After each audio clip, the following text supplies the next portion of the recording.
ایران نے بھی اس موقع پر جہاں بالکل قریب تھا کہ ان کا معاہدہ ہو جاتا، ان کی آپس میں باتیں طے ہو جاتی، کہا نہیں، معاہدہ تب ہوگا جب آپ پوری دنیا میں جنگ بندی کریں گے۔ پوری کی پوری ان کی جو کابینہ تھی، پارلیمنٹ تھی، سب کو اڑا دیا۔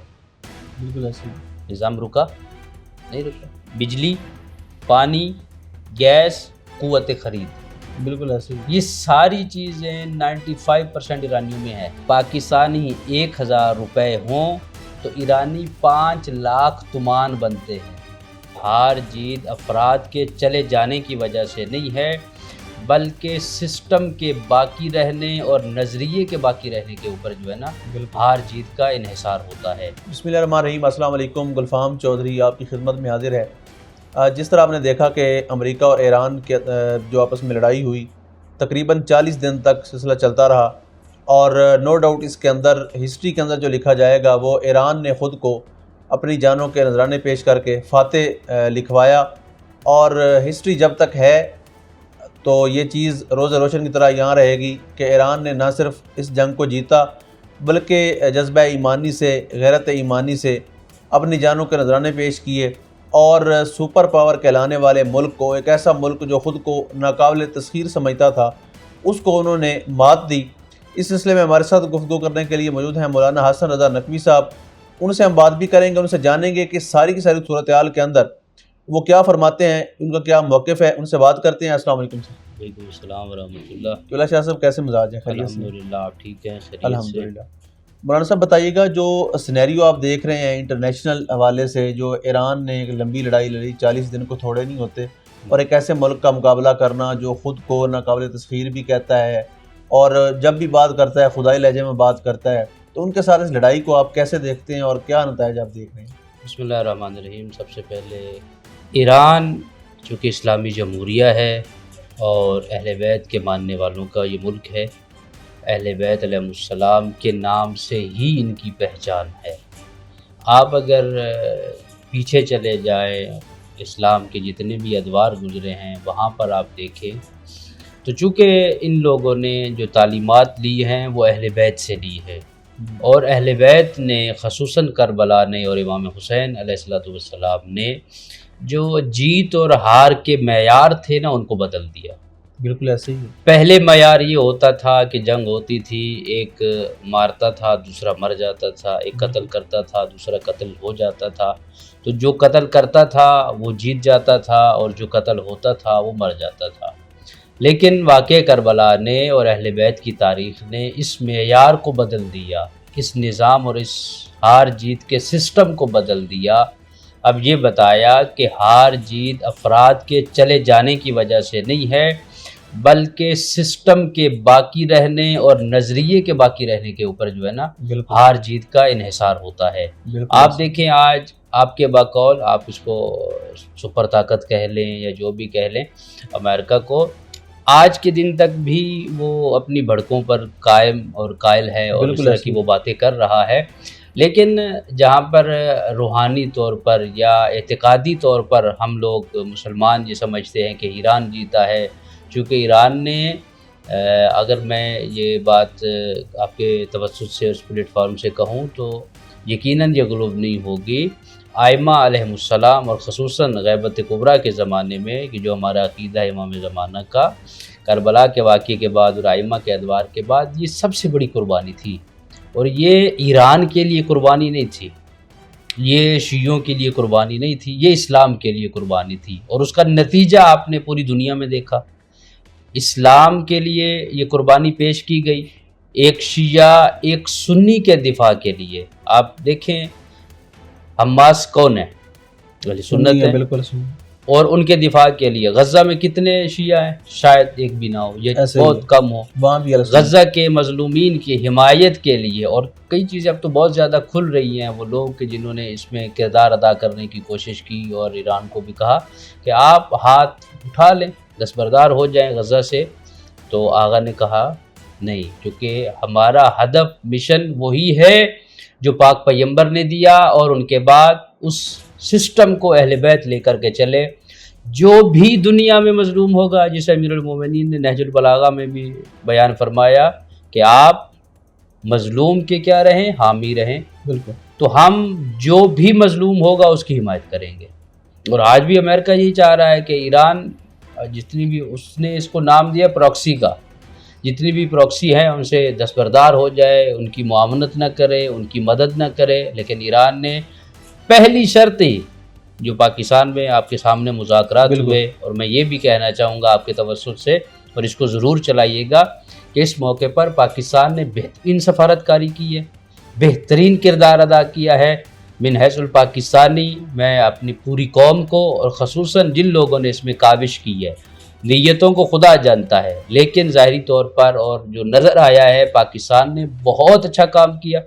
دنیا میں نہ فقط اپنا وقار بلند کیا بلکہ ایک اچھی پیش رفت کی. اس میں بھی جو امریکہ سے بنیادی تقاضا ایران کی طرف سے تھا، 3-4 باتیں تھیں، ان میں سے ایک یہی تھا کہ آپ نے صرف ہمارے ساتھ جنگ بندی نہیں کرنی، جہاں جہاں آپ جنگ کر رہے ہیں، خصوصاً لبنان کے اندر حزب اللہ کے ساتھ جو ہے، اس کو کیوں حزب اللہ کیوں لڑ رہی تھی؟ ایران کے لیے، ایران کی بقا کے لیے، اسلام کے لیے. اصل تو ایران نے بھی اس موقع پر جہاں بالکل قریب تھا کہ ان کا معاہدہ ہو جاتا، ان کی آپس میں باتیں طے ہو جاتی، کہا نہیں، معاہدہ تب ہوگا جب آپ پوری دنیا میں جنگ بندی کریں گے اور یہ گارنٹی دیں گے کہ آپ بلا وجہ اس طرح کی اشتعال انگیزی اور اس طرح کی جو جہریت ہے آئندہ نہیں کریں گے. تو ایران میں بنیادی طور پر جو چیزیں تھیں وہ اللہ پر یقین تھا، اور ہمارا عقیدہ ہے کہ حضرت امام زمانہ اہل سنت بھی اس نظام مہدویت کو مانتے ہیں، تھوڑے سے فرق کے ساتھ. بالکل ایسی ہمارا یہ ہے کہ امام موجود ہیں اور امام کی ہم رعیت ہیں، اور امام ہی کے زیر سایہ ہم زندگی بسر کر رہے ہیں، اور شب قدر میں ہمارے اعمال امام کی خدمت میں پیش ہوتے ہیں، اور امام ہی ہمیں دیکھ رہے ہیں، حاضر و ناظر ہیں. اللہ کے حکم سے اللہ تعالیٰ نے ان کو یہ ہمت، طاقت، قوت دی ہے. تو یہ بنیادی طور پر ایمانی قوت تھی، ایران کا اخلاص تھا. ایران نے الحمدللہ اس میں 39 دن جنگ لڑی، اور آج آپ کے سامنے ہے کہ بات شروع ہوئی تھی کہ پتہ نہیں کیا کریں گے، رجیم چینج کر دیں گے، یہ کر دیں گے، وہ کر دیں گے، کرتے کرتے اب بات آئی ہے ابنائے ہرمز کے اوپر. حالانکہ یہ اتنا بڑا کوئی مسئلہ نہیں ہے، یعنی اس کے پاس فیز 7 کے لیے کوئی اور راستہ نہیں ہے جس کو وہ اپنائے، چنے اور کہے کہ میں نے یہ بات کی ہے، اور چونکہ اس کو پتہ ہے ایران یہ کبھی نہیں کرے گا.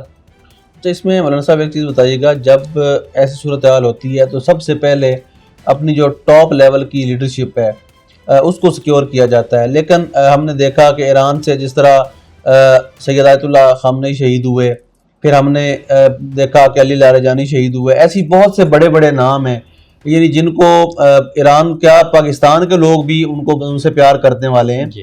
تو سب سے پہلے ٹاپ لیڈرشپ کی جو شہادتیں ہوئی ہیں، تو آپ نہیں سمجھتے کہ یہ انٹیلیجنس کے حوالے سے یہ چیزیں کمزور وہاں پر رہ گئی ہیں؟ دیکھیے کچھ کمزوریاں تو ہوئی ہیں، اس میں کوئی دو رائے نہیں ہیں. جو میڈیا کے توسط سے باتیں پہنچی ہیں، خصوصاً شہر کے کیمرے وغیرہ کی بات، یہ وہ اب اس میں کتنی صداقت ہے یہ تو بعد میں چیزیں کھلے گی.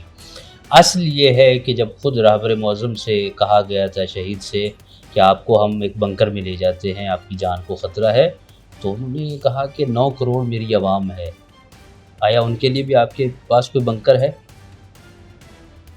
اب آپ کہیں گے کہ مثلا یہ کیوں ہو گیا، تو پھر آپ تھوڑا سا پیچھے چلے جائیں نا کربلا میں. بالکل امام حسین علیہ السلام جانتے تھے میں خاندان کے ساتھ شہید ہو جاؤں گا، بالکل ایسے ہی، لیکن امام چلے ہیں. امام علم امامت سے جانتے تھے کافی چیزیں، لیکن امام نے جو اپنا ان کا وظیفہ تھا امامت کا، جو ان کی ذمہ داری تھی، جو چیزیں ان کی خدا کی طرف سے معین شدہ تھی، امام نے اس کو انجام دیا. موت تو آنی ہے. آغا خامنائی 87 سالہ بزرگ تھے، کتنا جی لیتے؟ 10 سال 12 سال.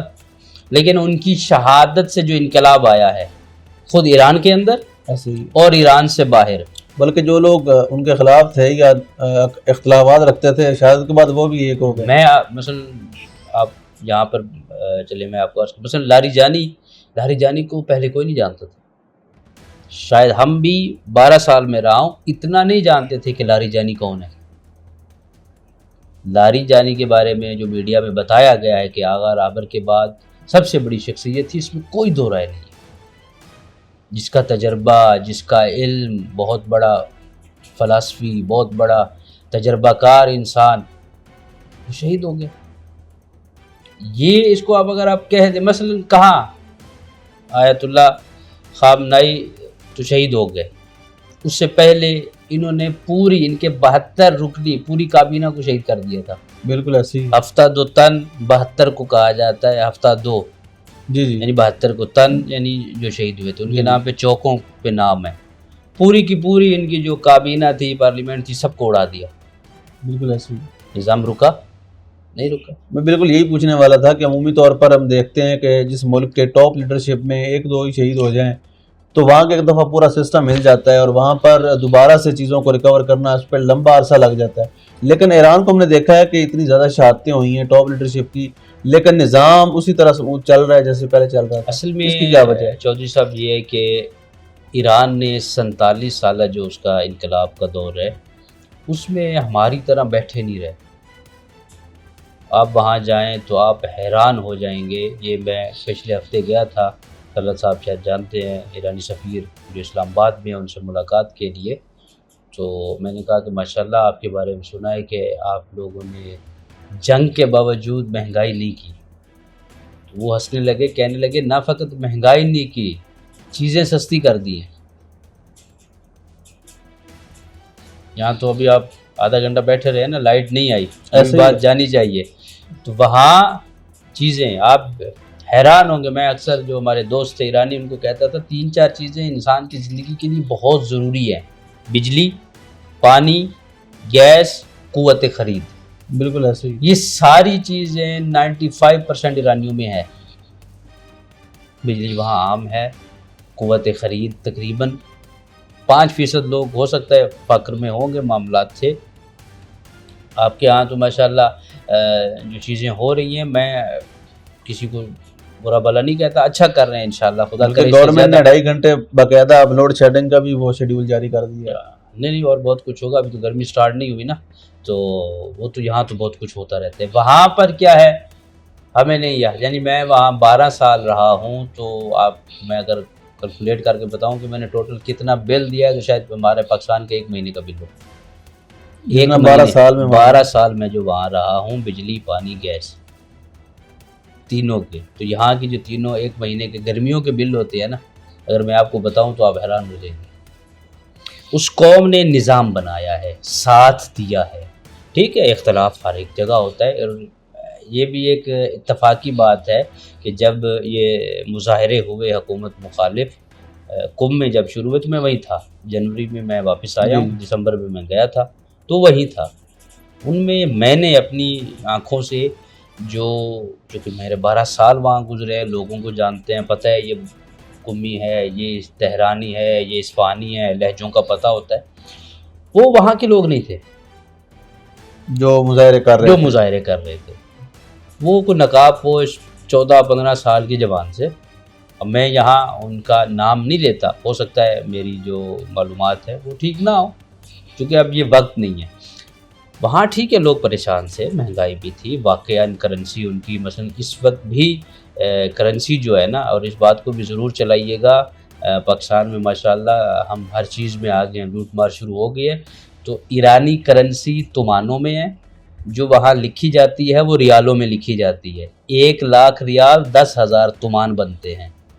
اس وقت آج کے دن کا جو موجودہ ریٹ ہے، تھوڑا اوپر نیچے کر کے، پاکستانی 1,000 روپے ہوں تو ایرانی 5 لاکھ تومان بنتے ہیں. تو یہاں وہ 1 ملین کو پتہ نہیں کتنے میں بیچ کے جی کرنسی لے لو.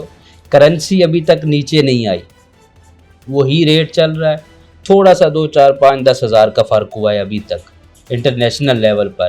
تو آپ اس حوالے سے اس کو بھی ضرور چلائیں کہ لوگ اگر دھوکہ کھا رہے ہیں، کرنسی خرید رہے ہیں، تو یہ بھی ان کو نہیں کرنا چاہیے. بہرحال کلی طور پر وہاں ایک نظام بنا ہے، سسٹم بنا ہوا ہے، اور ایسا مضبوط سسٹم آپ کو اللہ وہاں لے جائے. اگر نہیں گئے آپ حیران ہوں گے دیکھ کر. جی بالکل. ناظرین، آپ نے مولانا صاحب کی گفتگو سنی. یقینی طور پر اس ساری کی ساری جنگ کے اندر جو ایران کا ترہ ہے وہ بلند ہے، ایران کا جو اس کو کہہ لیں قد کاٹ ہے وہ بلند ہے. اور نو ڈاؤٹ جب امریکن نیب صدر پریس کانفرنس کر رہے تھے تو ان کے قدے بھی جھکے ہوئے تھے. ہم نے اس باڈی لینگویج کو بھی دیکھا بطور اسٹوڈنٹ آف انٹرنیشنل افیئر میں نے اس چیز کو جب آبزرو کیا پیچھے والوں تو کو بھی جو تھا بالکل نو ڈاؤٹ اس میں جو فیصلہ ہے یا جو فتح ہے وہ نظر آ رہی ہے کس کی ہے.